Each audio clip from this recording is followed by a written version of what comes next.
ನಿನ್ನೆ ನೈಟೇ ಪೈಪ್ನ ಲೋಡ್ ಮಾಡ್ಕೊಂಡ್ವಿ. ಯಾಕೆ ಅಂದ್ರೆ ಬೆಳಗ್ಗೆನೆ ಒಂದು ಮೋಟ್ರನ್ನ ಫಿಟ್ಟಿಂಗ್ ಮಾಡಬೇಕಾಗಿತ್ತು. ನಾವು ಹೋಗಿ ಮೋಟ್ರನ್ನ ತಗೊಳ್ಳೋಷ್ಟೊತ್ತಿಗೆ ಓನರೇ ಪೋರ್ಟರಲ್ಲಿ ಬುಕ್ ಮಾಡಿ ಮೋಟ್ರನ್ನ ಕಳ್ಸಿಕೊಟ್ಟಿದ್ರು. ನಮ್ಮ ಹುಡುಗ ಗಾಡಿನ ಸ್ವಲ್ಪ ಕ್ಲೀನ್ ಮಾಡ್ಕೊಂಡ.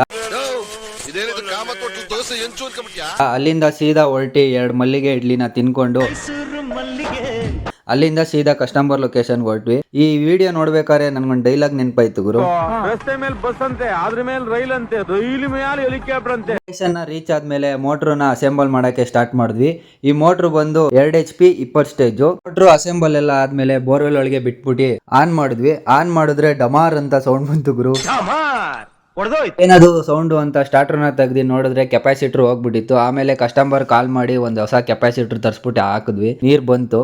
ಫೈನಲಿ ನಾನು ಹೇಳೋದೇನು ಅಂದ್ರೆ ನೀರ್ನ ಕಡಿಮೆ ಯೂಸ್ ಮಾಡಿ ವೇಸ್ಟ್ ಮಾಡಕ್ ಹೋಗ್ಬೇಡಿ. ಸೇವ್ ವಾಟರ್, ಡ್ರಿಂಕ್ ವಾಟರೇ ಗುರು. ನಿಮ್ಮ ಜನ್ಮಸ್ಥಳಕ್ಕೂ ನಮಸ್ಕಾರ.